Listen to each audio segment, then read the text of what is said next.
আজকে আমি তৈরি করব আলু দিয়ে একটা মজার নাস্তা। এই নাস্তাটা আপনারা সন্ধ্যায় চার সাথে খেতে পারেন। ঘরে যদি থাকে দুটো আলু, তাহলে এইভাবে নাস্তাটা তৈরি করে খেয়ে ফেলুন। চলুন শুরু করা যাক আজকের রেসিপি। এখানে আমি দুটো আলু খোসা ছাড়িয়ে নিয়েছি। এখন এগুলোকে গ্রেট করে নিব। আলু দুটো আমি গ্রেট করে নিয়েছি। এখন এগুলোকে ধুয়ে নিব। আমি 4-5 বার পানি পাল্টিয়ে ধুয়ে নিচ্ছি।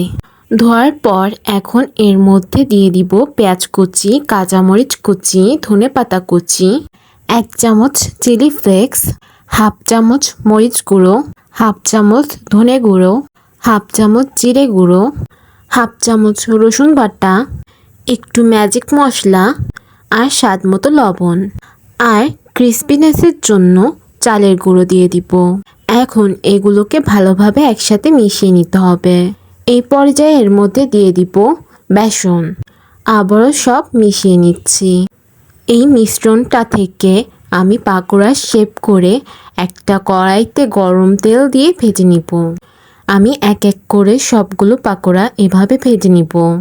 এখন এগুলোকে উল্টে পাল্টে ভেজে নিব যতক্ষণ না গোল্ডেন ব্রাউন হয়ে যায়। দেখতে পাচ্ছেন এগুলো ভাজা হয়ে গেছে। এখন এগুলোকে তুলে নিব। এই তো ব্যাস, তৈরি হয়ে গেল মজাদার আলুর নাস্তা। এটা খেতেও অনেক মজা আর তৈরি করতেও অল্প সময় লাগে।